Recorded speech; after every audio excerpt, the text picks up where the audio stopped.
Oke, Assalamualaikum warahmatullahi wabarakatuh.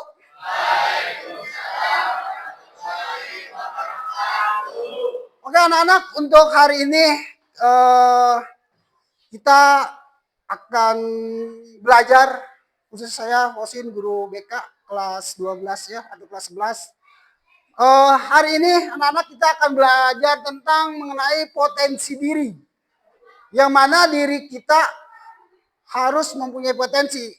Ya kan? Kenapa? Dari kemarin yang saya kasih tes kemampuan gaya belajar anak, kamu sudah mengetahui hasilnya, ya kan? Kamu lebih apa? Lebih dominan kepada tes menggunakan apa? Gaya belajar dengan audiovisual. Nah, itu adalah kemampuan kamu, bahwa kamu lebih condong kepada menggunakan visual karena lebih menangkap dalam pelajaran. Ya, bukan dengan menggunakan misalnya gaya belajar referensi yang mendengarkan ataupun gerak. Oke, sebelum kita mulai, kita melakukan ice breaking dulu. Oke, ice breakingnya adalah tepuk semangat supaya kamu semangat dalam menerima materi atau pelajaran hari ini tentang mengenal potensi diri. Paham? Oke, nanti tepuk semangatnya begini. Kamu tinggal ikutin saya. Misalnya saya ambil contoh tepuk semangat. Tepuk semangat. Semangat. Paham? Oke. Oke, anak-anak, kalau paham, kita mulai. Tepuk semangat. Semangat.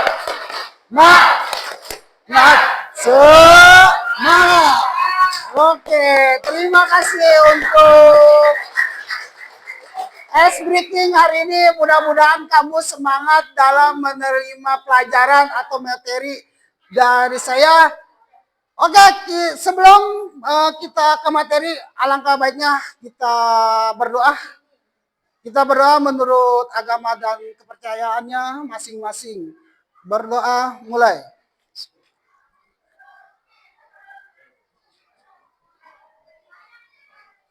Doa selesai. Oke, anak-anak, kita ke materi tentang mengenal potensi diri.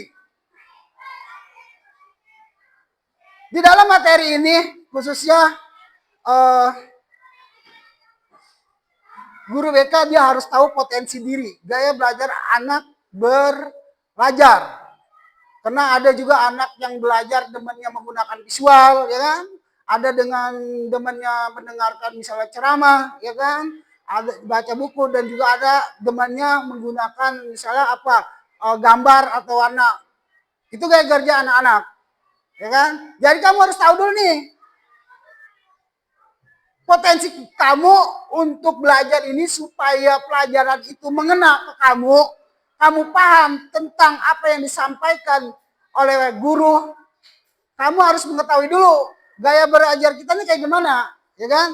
Nah, tes yang saya dapat dari kamu menggunakan audio visual, menggunakan bisa dengan visual. Oke. Yang pertama, kenali dulu itu potensi diri kamu dulu. Kalau kamu nggak kenal terhadap apa kemampuan kamu, nanti kamu repot. Paham ya? Ya. Contohnya, sebenarnya kemampuan saya ini apa sih? Ya kan gitu. Skill saya apa sih ini? Ya kan gitu. Terus pelajaran yang saya sukai apa sih? Nah, itu kamu harus tahu dulu. Ya. Supaya kamu nanti dalam proses belajar kamu nggak bingung. Nggak bingung apa? Ini pelajaran nggak kena-kena ke saya, ya kan gitu. Oh, rupanya ada materinya salah, ya kan.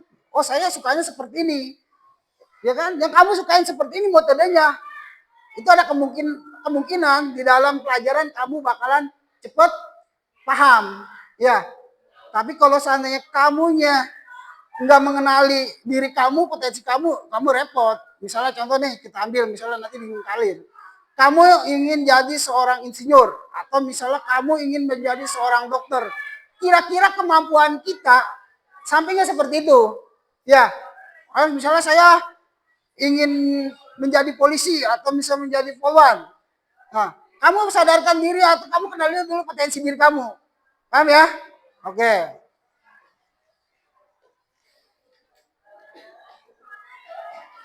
Tujuan pembelajaran. Tujuan pembelajaran apa sih? Yang pertama adalah menjelaskan tentang pengertian potensi diri. Terus yang kedua adalah mengidentifikasi jenis potensi yang dimiliki. Yang ketiga, menyadari kelebihan dan kekurangan diri. Yang keempat, menyusun langkah pengembangan potensi diri. Yang pertama adalah tujuan belajar. Tujuan pembelajarannya adalah mengenai potensi diri. Yang pertama, menjelaskan pengertian potensi diri kita. Tadi udah dijelaskan kan? Potensi diri kita sebenarnya ada di mana? Gaya belajar kita sebenarnya untuk menangkap ilmu di sekolah itu dengan menggunakan gaya belajar apa? Ya kan? Apa dengan visual, ataukah dengan misalnya gerak tangan atau referensi, ya kan seperti itu. Paham ya? Nah, itu. Terus yang kedua adalah mengidentifikasi jenis potensi yang dimiliki, yaitu kemampuan. Identifikasi kemampuan kita, gimana sih nih, ya kan? Tadi udah saya jelasin juga seperti itu, ya kan? Gitu. Terus yang ketiga, menyadari kelebihan dan kekurangan diri. Nah, ini nih yang kadang kita nggak paham atau nggak ngerti sebenarnya kelebihan kita ini apa, ya, kekurangan kita ini apa, seperti itu. Kadang kita mengetahui kekurangan orang, tetapi nggak tahu kekurangan diri sendiri. Ya, contohnya misalnya kita merasa lebih pintar, ya kan, teman kita anggap tidak lebih pintar, seperti itu. Nah, ini adalah menyadari dan kekurangan diri kita. Oh, rupanya kita ada bakat, ya kan? Kita ada kelebihan nih. Misalnya, sebagai seorang pelajar, kita jago berdesain, misalnya. Kita jago misalnya dalam misalnya merakit komputer. Itu kan berarti ada apa? Ada kelebihan kan? Kelebihan diri pada diri kita. Bisa aja kamu dapatnya melalui pendidikan di sekolah, bisa aja melalui kursus, ya kan? Atau bisa aja kamu ngebantuin orang tua kamu atau kakak kamu yang lagi buka servis komputer, ya kan? Apakah itu ngaruh? Ngaruhnya kemana? Ngaruhnya ke skill, kemampuan kamu. Contohnya misal, nanti suatu saat kamu lulus dari SMKN 10.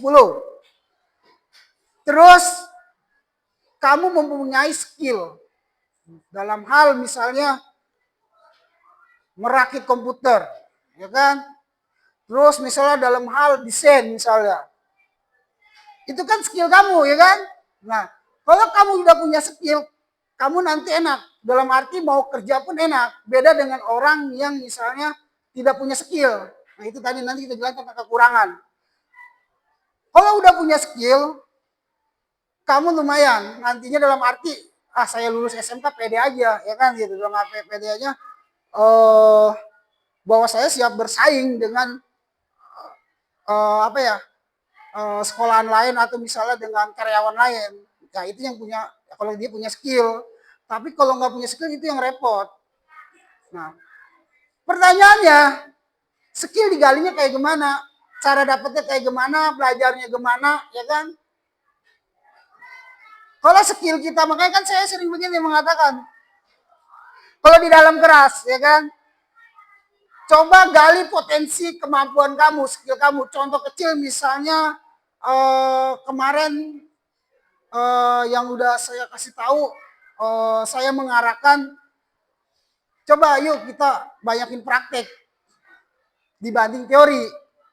Nah, itu lebih mengenai mana? Antara teori sama praktek. Praktek kan? Karena kita akan berhadapan langsung dengan komputer itu, ya kan? Kamu disuruh ngerjain ini, ngerjain ono. Nah, di situ dah kemampuan terbukti. Ada yang jagonya ngetik jago, ya kan?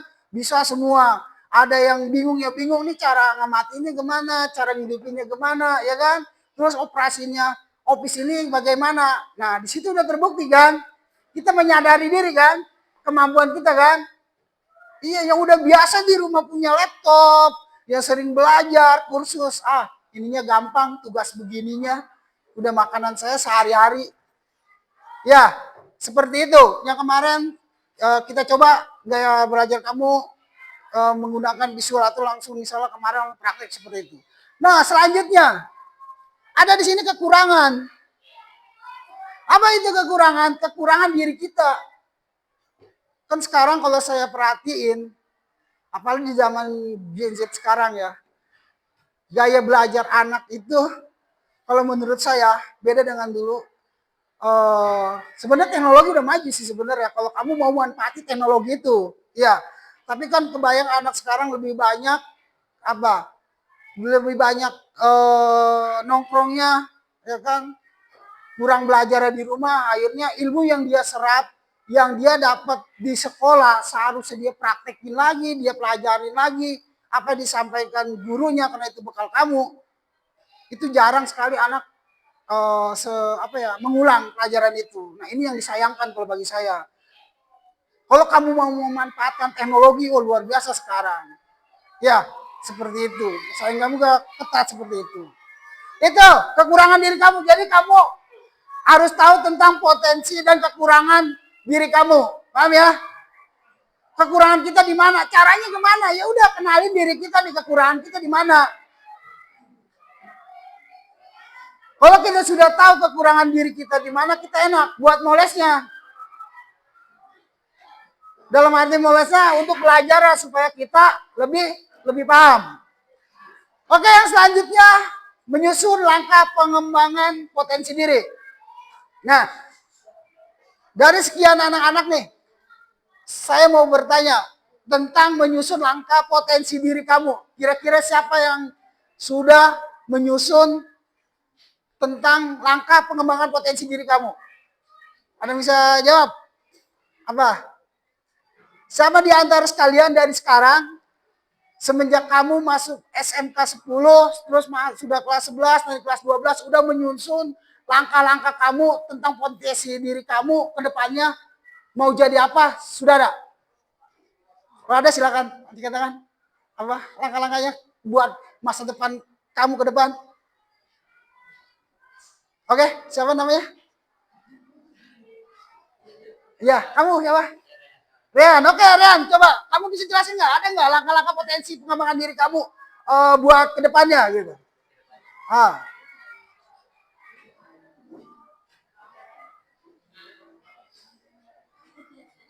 ya,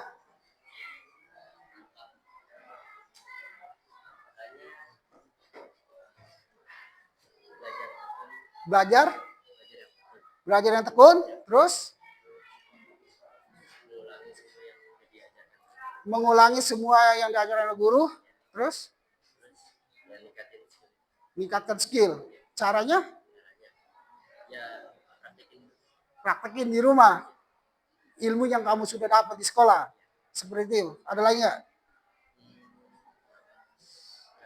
Nggak ada. Oke, yaudah. Thank you Raihan terhadap pendapatnya tentang menyusun langkah-langkah pengembangan diri. Yang pertama tadi dia bilang pertama adalah belajar tekun. Terus kedua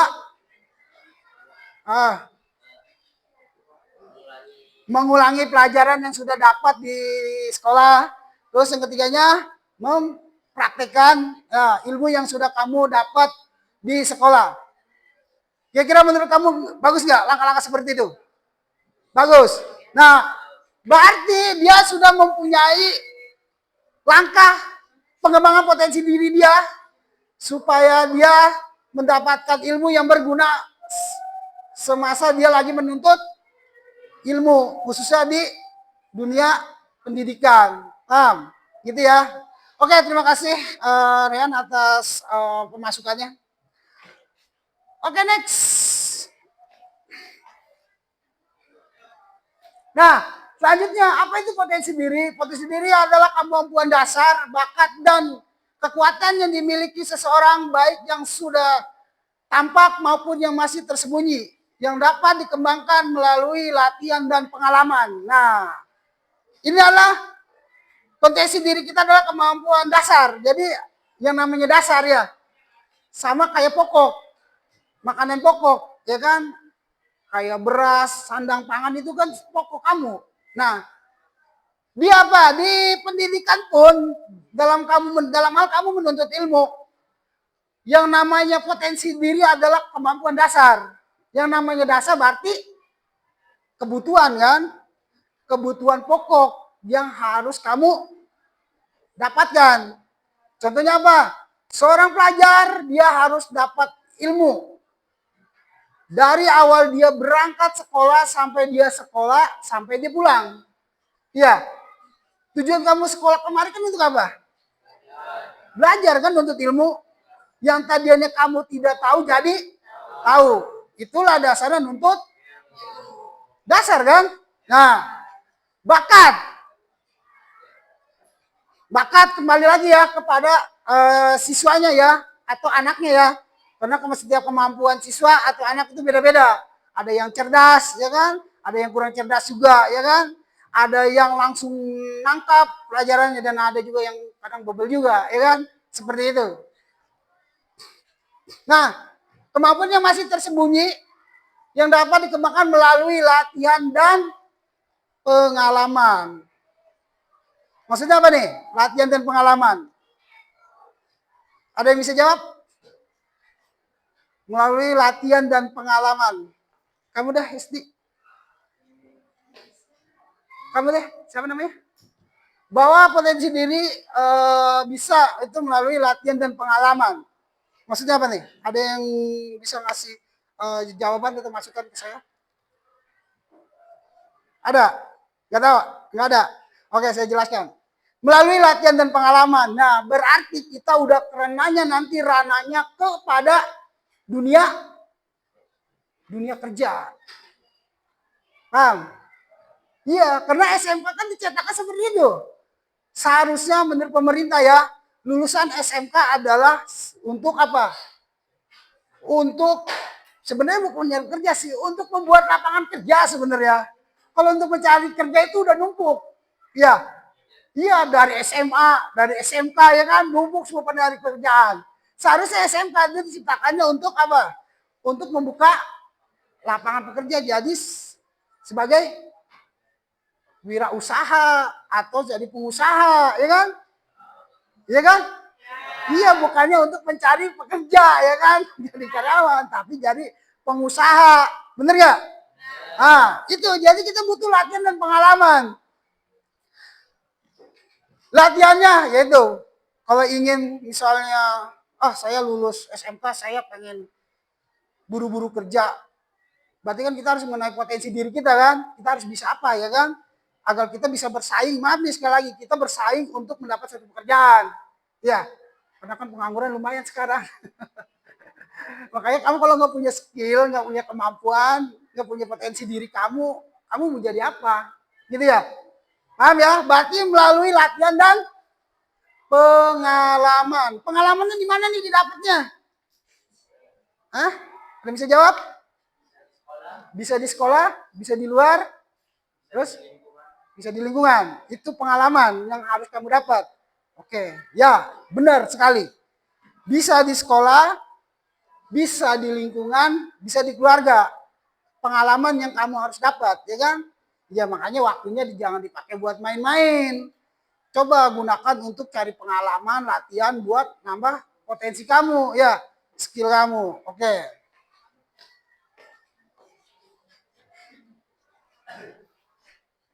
Mengapa penting mengenal potensi diri? Nah, yang pertama adalah untuk meningkatkan kepercayaan diri. Kedua, membantu menentukan arah dan cita-cita karir. Ketiga, mengoptimalkan untuk sukses. Yang keempat adalah mewujudkan mengambil keputusan hidup. Oke. Yang pertama, untuk mengenal potensi diri kamu. Pentingnya mengenal potensi diri. Satu, meningkatkan percaya diri. Pede nggak orang yang mempunyai skill untuk misalnya nanti terjun atau mencari pekerjaan di luaran? Pede ya? Kenapa pede? Karena dia mempunyai skill, siap bersaing, ya kan, dengan orang lain. Oke. Yang kedua, membantu menentukan arah cita-cita dan karir. Membantu nggak? membantu cita-cita dan karir. Kalau dia mempunyai skill, pasti dia punya cita-cita. Iya. Tapi memang harus dibarengi dengan pendidikan juga. Jangan ingin jadi polisi, sekolah, atau jadi guru, tamatan cuman SMP doang. Atau ya SMP doang, atau SMA doang, atau SMK, tapi nggak ngelanjutin ke perguruan tinggi atau ke bidang lain. Kira-kira tercapai nggak? Iya, berarti harus ditempuh juga ya pendidikannya ya. Saya ingin jadi dokter misalnya. Kita kan nggak cukup di SMA dong ujung-ujung nanti langsung jadi dokter, ya kan? Kita harus kuliah lagi ke kedokteran, seperti itu ya. Jadi mempunyai arah cita-cita untuk karir kita, ya kan? Untuk karir kita mau jadi apa nih ke depannya, seperti itu, paham ya? Oke. Yang ketiga adalah mengoptimalkan untuk sukses. Kita optimalkan bagaimana sih diri kita ini supaya sukses, ya kan? Skill kita udah punya, ya kan? Nah sekarang tinggal suksesnya nih. Kayak gimana nih, ya kan gitu. Oke, untuk sukses atau tidak suksesnya, ini kan berbicara dengan takdir, ya kan? Qadar dan qadar kan? Takdir, ketentuan Allah yang sudah ditentukan kepada diri kita. Ya, apakah kita akan jadi orang sukses? Apakah kita tidak akan jadi orang sukses? Tapi kita di situ ada jelas alasannya kita harus berusaha doang sih sebenarnya. Berusaha bagaimana kita harus jadi orang sukses. Tapi kembali lagi yang menentukan nanti takdir adalah Sang Pencipta. Ya, soalnya rezeki itu sudah diatur sama dia semua. Apakah kita akan jadi apa, jadi apa, jadi apa, jadi apa, nggak ada yang tahu. Ya, karena itu udah apa, udah perjanjian kita sama Sang Pencipta, kita ini bakalan jadi apa. Ya, paham ya? Oke. Terus yang keempat, memudahkan mengambil keputusan hidup. Maksudnya apa nih? Untuk memudahkan mengambil keputusan hidup.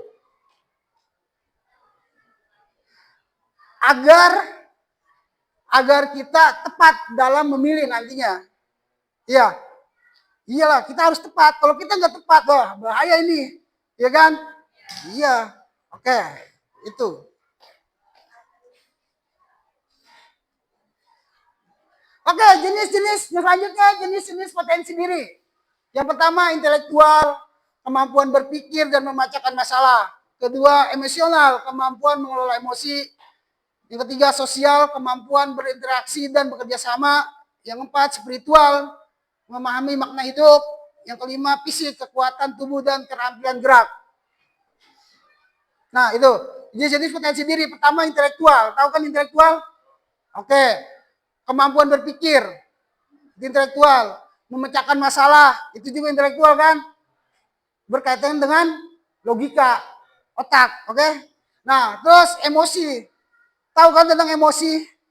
Kita semua punya emosi. Emosi bukan marah doang. Sedih, bahagia, itu semua emosi. Senang, ya kan? Itu emosi. Terus sosial, yaitu apa? Berinteraksi nih, kamu sama teman-teman nih saling kerjasama, ya kan? Kalau ini nggak bisa, bantuin dong saya, ya kan? Itu saya nggak paham dalam mata pelajaran ini, ya kan? Dalam praktek ini, itu bisa teman kamu bantuin, ya kan? Itu adalah tentang sosialnya. Terus spiritualnya apa? Menahan memahami makna hidup. Kamu harus paham sebagai manusia, ya kan? Kewajiban kamu bukan di dunia juga, tapi ada akhirat yang beragama Muslim. Ya, setelah ada dunia oke kamu sukses, ingat di akhirat pun ada dalam arti. Jadi kamu harus seimbang nih, sejalan ya antara dunia dan akhirat. Jangan dunia mau dikejar, ya kan? Akhirat kagak, itu juga salah juga. Terus yang kelima adalah fisik, kekuatan tubuh dan keterampilan gerak. Fisik kamu harus kuatkan. Dalam arti apa? Nuntut ilmu itu capek. Belajar itu capek. Ya, mikir mulu, ya kan? Seperti itu. Itu kamu harus kuat fisik kamu, ngotak mulu. Ya kan sampai ada yang bilang, belajar pusing Pak ini. Nah, itu tuh. Orang nuntut ilmu pengen sukses. Harus kuat tubuhnya, baik otaknya, fisiknya dan lain sebagainya.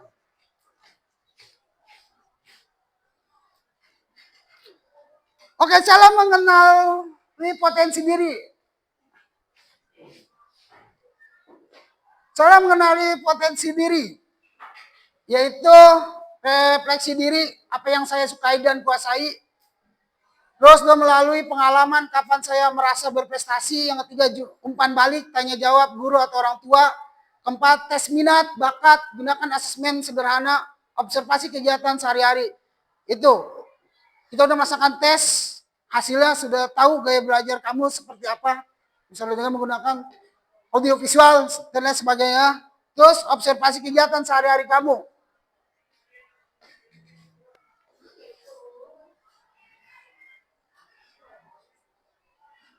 Nah, ada di sini kekurangan tantangan dan solusi itu kurang percaya diri. Nih, tantangan dan solusinya nih tentang potensi diri kamu. Yang pertama adalah kurang percaya diri. Banyak seperti itu kan? Yang kedua, takut gagal nih. Banyak yang pada takut gagal melangkah. Saya harus jadi ini. Saya harus belajar ini. Aduh, saya nggak kuat otak saya. Ya kan? Banyak seperti itu. Ketiga, membandingkan diri dengan orang lain. Nih, kadang kita lebih pintar dibanding teman kamu. Itu tuh. Terus solusinya berani mencoba. Membandingkan diri dengan orang lain, solusinya berani mencoba, terbuka pada masukan dan fokus pada proses. Maksudnya berani gimana nih? Solusinya berani mencoba. Ini tentang tantangan dan solusi terhadap diri kamu ya. Berani mencoba, terbuka pada masukan dan fokus pada proses. Berarti harus berani mencoba.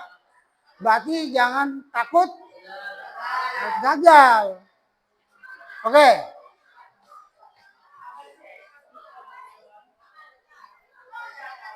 Langkah mengembangkan potensi diri. Ini langkah-langkahnya. Yang pertama adalah tetapkan tujuan pribadi. Kedua, susun rencana belajar dan latihan. Ketiga, cari mentor atau pembimbing. Keempat, evaluasi hasil secara berkala. Kelima, terus belajar dan jangan menyerah. Paham ya maksudnya?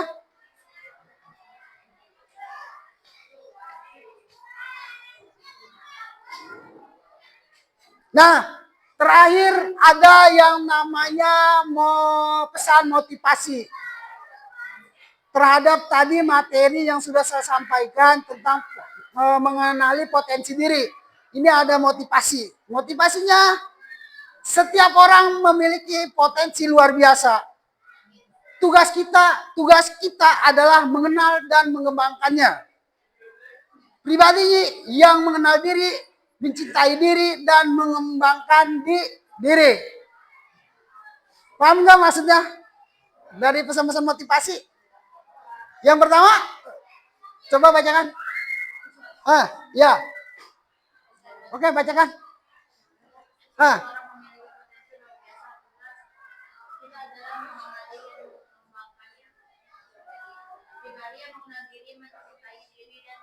Oke. Itu untuk pribadi adalah untuk pribadi kita mencintai diri sendiri dan mengembangkan diri sendiri. Bagaimana tentang motivasi ini? Bisa membangun kamu nggak bahwa potensi diri kita memang harus kita kembangkan, oke? Seperti itu. Paham ya? Oke, mungkin itu saja tentang pembahasan hari ini. Saya terhadap materi mengenal potensi diri, dalam gaya belajar menggunakan audio visual. Oke. Mudah-mudahan tentang motivasi diri yang udah saya sampaikan mengena kamu bahwa memang kita harus koreksi ya. Koreksi kemampuan saya, kelemahan saya, bakat saya, minat saya. Kira-kira adanya di mana? Ya. Terus kenali juga kekurangan kita. Jangan sok pintar sendiri juga. Kita pintar, seolah-olah teman kurang pintar, kita nyombongkan diri. Tidak boleh seperti itu ya. Oke, berarti kita harus mengenal potensi diri kita, kekurangan dan kelemahan. Oke, mungkin itu aja saya tutup untuk pembahasan ini. Mudah-mudahan apa yang saya sampaikan bermanfaat buat kalian yang lagi sedang menuntut ilmu. Mudah-mudahan menjadi orang sukses ke depannya, cita-citanya tercapai. Oke, saya tutup saja. Assalamualaikum warahmatullahi wabarakatuh.